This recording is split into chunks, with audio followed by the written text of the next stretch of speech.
Hey blockchain visionaries, I'm George Levy. Welcome to the One Blockchain Studios. Today's lesson is crime doesn't pay, and if it does, make sure you don't use Bitcoin.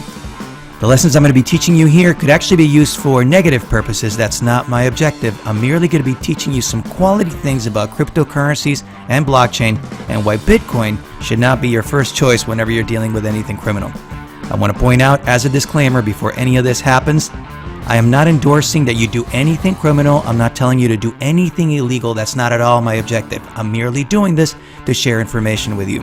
Before I share these lessons with you, make sure to hit subscribe. And if you like this video, click like and share it with as many people who you think may actually benefit from this. The information transfer starts now.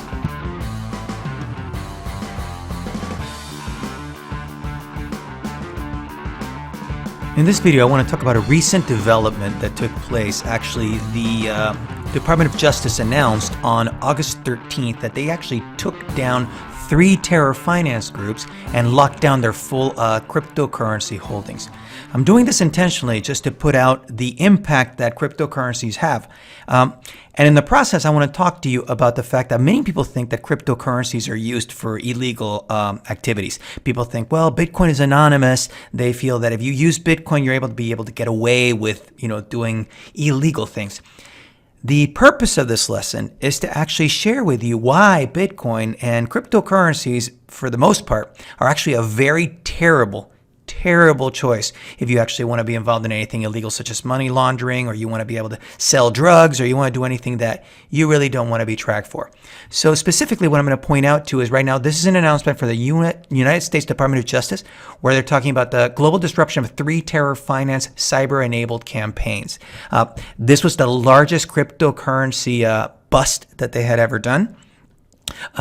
It's actually also at the IRS website. So notice, when you think about cryptocurrencies, think about the fact that cryptocurrencies threaten the centralized currencies that governments have. So if you think about the United States, Bitcoin is a threat to the US dollar. So the reason why I want to say all this is because I want to give you some lessons on things that have happened previously with Bitcoin, just so you get the big picture of what we're talking about. So I want to refer back to a post that I did back in 2017, where this guy right here actually held up a sign during Janet Yellen's hearing. Actually, it was a congressional hearing, and he was actually in the background. He held up a sign that said, "Buy Bitcoin." That sign in itself got viral, and actually went all over the place. People talked about it, and they were all saying, "Oh, wow, what a cool guy," and stuff like that. But following the putting up the sign, he actually held up a picture with his Bitcoin address. Now, what's beautiful about all this is that you can actually send Bitcoins to anybody around the world by simply getting a Bitcoin address. So what happened was that around the world, people started sending Bitcoins to his Bitcoin address. And when all was said and done, within a time span of less than 24 hours, he actually had made over $11,000. Now, mind you, this was at the price at the time of Bitcoin. I actually did the calculations nowadays. It's well over $50,000 by this point. I think he had actually gotten, I think it was like 4.95 Bitcoins. But long story short, it was a lot of money. And he gathered it all in less than 24 hours. Now, the reason I was able to do that is because I was able to get his Bitcoin address. Now, with his Bitcoin address, I can actually go online and I can actually track every single transaction that has been made to that Bitcoin address. So notice, I don't know his name. He's just this guy. He's just a guy that basically held up a Bitcoin address.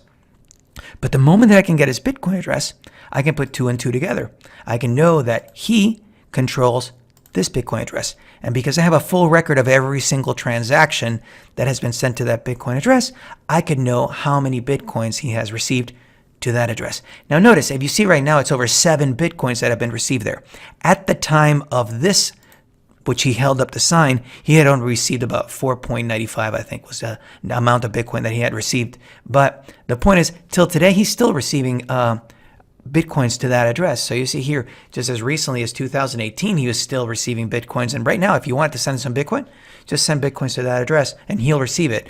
Whoever controls this Bitcoin address can simply go convert those Bitcoins, go to a cryptocurrency exchange, change them for dollars, change them for euros, do whatever they want because he's receiving Bitcoins.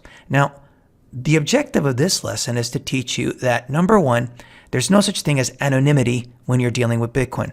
the moment that I find out that the Bitcoin address that he posted belongs to him, I can know every single thing that happens with that Bitcoin address. And because I know it's him, basically I can tie it all back to him. Now, if it's the IRS can basically know that this Bitcoin address belongs to him.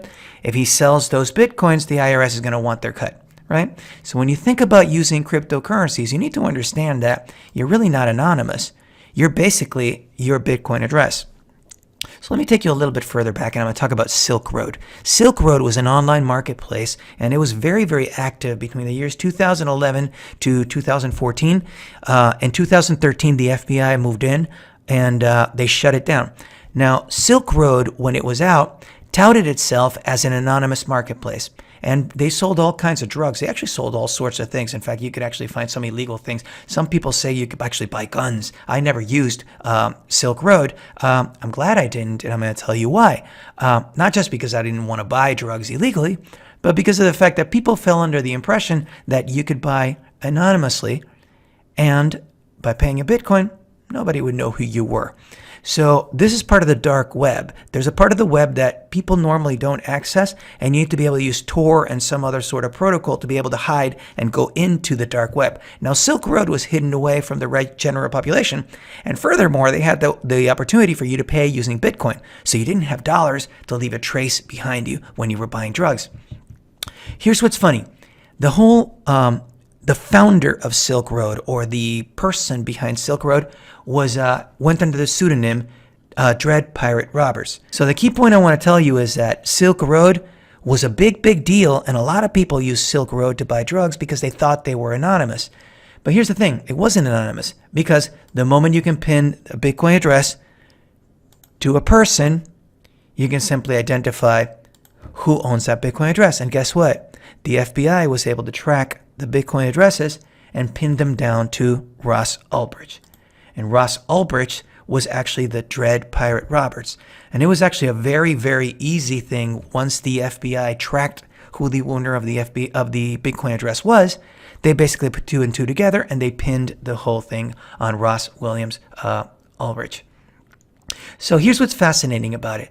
The whole operation went down. He brokered over more than $1 billion worth of transactions for illegal drugs. And long story short, they were able to shut down Silk Road. I look right here. Last month, the federal prosecutors announced a seizure of more than 29,600 Bitcoins. That was a total that was seized from Silk Road. At the time, it was $28 million. Let's go to today. 29,600 Bitcoins at $12,000 is a lot more than $28 million. In fact, let me just do that calculation. 29,600.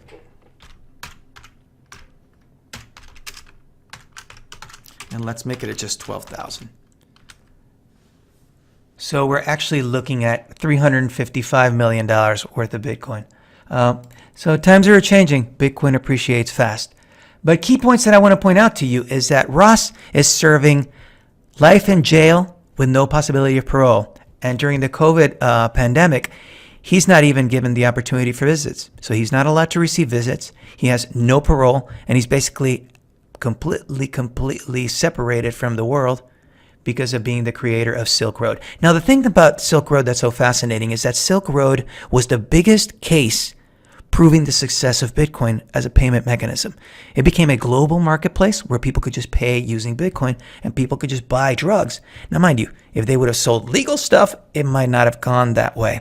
But back then, the IRS was very, very threatened by Bitcoin because it presented a challenge to the US dollar. So long story short, Ross Ulbricht fell, took the entire brunt of it, and he's basically serving life in jail with no possibility of parole. Now, here's what's interesting about it all. All the people that actually purchased drugs on Silk Road left behind a permanent and immutable track record of every single Bitcoin transaction they did. And to this day, there's actually tracking where you can actually have a full record of every single transaction that's ever been done on Bitcoin. In fact, the first ever Bitcoin transaction I ever did is recorded on the blockchain. I've recorded multiple messages on the blockchain. Those are permanent and immutable. I'll never be able to take those off or change them or remove them. Once stuff is recorded on the Bitcoin blockchain, it's permanent and immutable. So the key point that I want to tell you out of this entire lesson is crime doesn't pay. And if it does, make sure you don't use Bitcoin.